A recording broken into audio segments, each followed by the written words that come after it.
Seasonal special ಎಲ್ಚಿಕಾಯಿ ತೊಕ್ಕು ಹೇಗೆ ಮಾಡ್ಕೊಳ್ಳೋದು ಅಂತ ನೋಡೋಣ.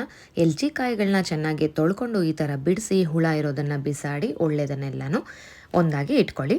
ಇದಕ್ಕೆ ಬೆಲ್ಲ, ಉಪ್ಪು, ಹಸಿಮೆಣಸಿನ್ಕಾಯಿ ಮತ್ತು ಕೊತ್ತಂಬರಿ ಸೊಪ್ಪು. ಬೆಲ್ಲ ಸ್ವಲ್ಪ ಜಾಸ್ತಿ ಪ್ರಮಾಣದಲ್ಲಿ ಇಟ್ಕೊಂಡಿರಿ, ಬಿಕಾಸ್ ಈ ಹಣ್ಣು ಹುಳಿಯಾಗಿರುತ್ತೆ.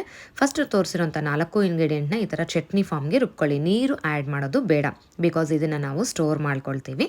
ಈ ಥರ ನುಣ್ಣಗಾದ್ಮೇಲೆ ಈ ಕಾಯಿಗಳನ್ನ ನಾವೇನು ಬಿಡಿಸಿದ್ವೋ ಅದನ್ನು ಮಿಕ್ಸಿ ಜಾರಲ್ಲಿ ಹಾಕಿ ಜಸ್ಟ್ ವಿಪ್ ಮಾಡಬೇಕು.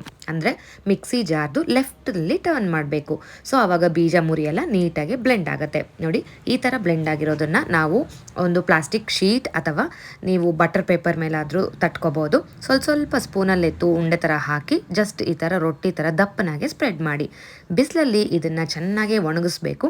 ಒಂದಿನ ಆದಮೇಲೆ ಇದನ್ನು ತಿರು ಹಾಕಿ ಎರಡನೇ ಕಡೆನೂ ಒಣಗಿಸಿದ್ರೆ ನಮಗೆ ಸ್ಟೋರ್ ಮಾಡ್ಕೊಳ್ಳುವಂಥ ಎಲ್ಚಿಕಾಯಿ ರೊಟ್ಟಿ ರೆಡಿ ಆಗುತ್ತೆ.